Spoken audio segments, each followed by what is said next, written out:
तुम्हाला माहितीये, बर्गर आणि पिझ्झाचा खप कमी झालाय. इंटरनेट पण कोणी वापरत नाहीये, मॉल पण रिकामे आहेत, पिक्चर पण कोणी तिकीट बुक करत नाहीये, कारण 10वी आणि 12वीची परीक्षा चालू आहे. त्या हवेतच काहीतरी असतं. गॅलरीत उभी होते तर पानगळती चालू आहे ना सध्या, तर सगळी पानं गळली म्हणून मला सगळा रस्ता दिसतो. तर सगळे असे स्कूटरवर सगळे जाणारी मुलं अशी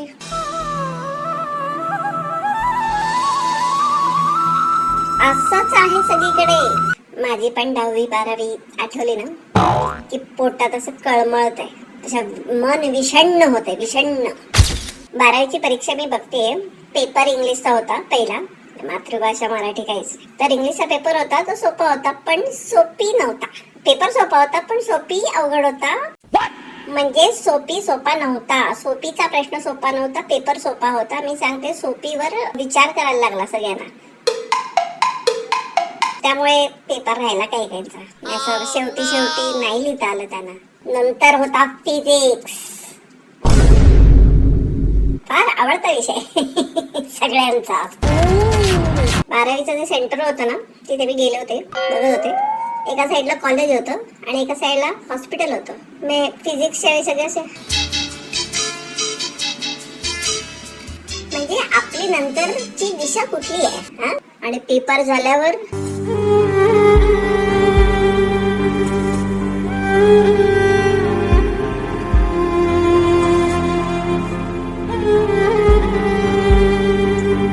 सगळ्या पेपराच्या आधी 10 दिवस सुट्टी देत आहेत आणि फिजिक्स केमिस्ट्रीला 1 दिवस.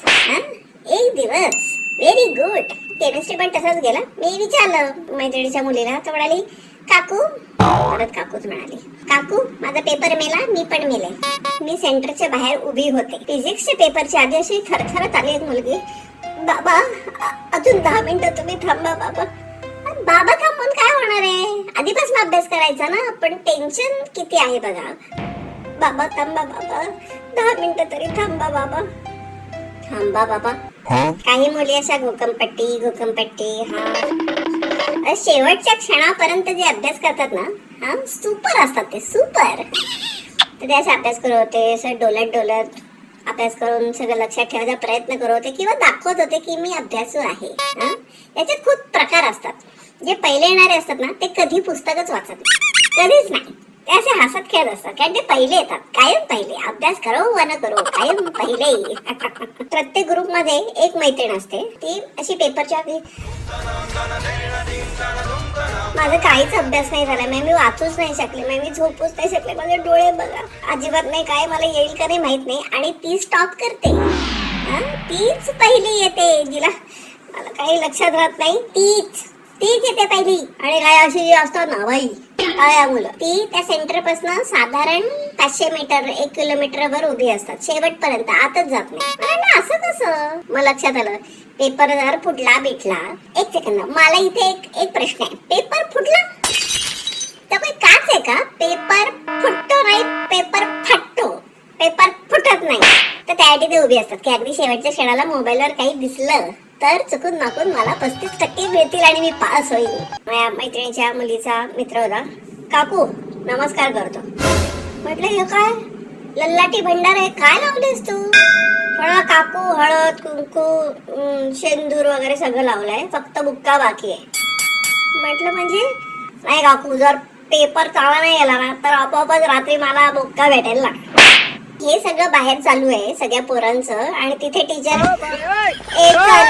चला लवकर 12वीची मुलं, चला मुलं इकडे मुली तिकडे, मुलांनी लाईन मारा, आपलं लाईन लावा इकडे, मुलीने तिकडे लाईन लावाय, चला. नाही एवढे डिप्रेसिंग का? त्यांना तुम्ही मोटिवेट करा ना, okay come on girls and boys वगैरे. नाही, ए चला लवकर. आणि तो मोबाईल पालकांकडे द्यायचा आहे सगळ्यांनी, इथे आत न्यायला अलाउड नाहीये. हे मोबाईल नेऊ नका सांगितल्यावर सगळ्याचे चेहरे असे पडले. आता की मोबाईल वर ना काही तुम्हाला कॉपी करू देणार आहेत का? नाही, अशक्य आहे, अशक्य. तर तेवढ्यात एक मुलगी आली, काकू हे ठेवता का? म्हटलं काय दे. तसं जंजाळ होतं. वायरिंगचं जंजाळ. म्हणजे हेडफोन होते 2-3, नंतर चार्जर्स होते. ती काही शिवनेरी किंवा वंदे भारत आहे का? तुला चार्ज करता येईल का पोरी आतमध्ये? ना स्वतःला, ना पेपरला, ना मोबाईलला. पण तरी घेऊन जाणार होती ती. म्हणजे असं हळूच लावून, हॅलो आई आई आई, कमी नाही, दुसऱ्याचं तिसरं आणि चौथ्याचं पाचवं उत्तर सांग. असं होऊ शकत नाही. सगळ्यात फेवरेट माझा मॅथ्स, गणित. तर मी विचारलं एकाला, म्हटलं कसा होता गणित, ते पाय थिटा बिटा कॉमा हिमा ते कसं होतं? तर म्हणाला डिफिकल्टी लेवल इझी होती. डिफिकल्टी लेवल इझी होती? हे काय उत्तर आहे?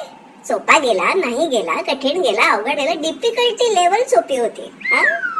यू आर अंडरस्टँडिंग ना? हल्लीची जनरेशन आहे. असं सांगायचं की कळलाच नाही पाहिजे. या सगळ्या 12च्या परीक्षा चालू आहेत तरी यांना जेई द्यायचे, नीट द्यायचे. मी एकीला म्हटलं पाहिजे असे येत नाही, अशी जी होती तिला विचारलं, म्हटलं तू जेई देतेस? हो काकू, जेई नीट सीईटी सगळं देणार आहे. सगळं देणार आहे? हा म्हणे, असंच टाइमपास म्हणून देते. टाइमपास म्हणून? म्हणजे टाइमपास म्हणून ही पहिले येणार, टाइमपास म्हणून ही शिकणार आणि टाइमपास म्हणून ही सगळं करणार. चांगलंच आहे म्हणजे एकंदर. टाइमपास म्हणून 3 एक्झाम देतात. घोर कलियुग, घोर कलियुग. या कलियुगात जर तुम्ही क्लासच्या टीचरांना हे सगळं दाखवलं, काय एवढं सुद्धा नाही आलं, आपण केलं होतं हे. पेपर सुटल्यावर सगळेजण म्हणाले किती कठीण पेपर, काही जणाले किती सोपा पेपर. काकू तुम्हाला किती होते? मुझे अपने घर जाना है. म्हटलं बेटा, जीवन ही एक परीक्षा आहे, याच्यात फक्त पुढे जात राहा आणि असं करून मी पण गेले.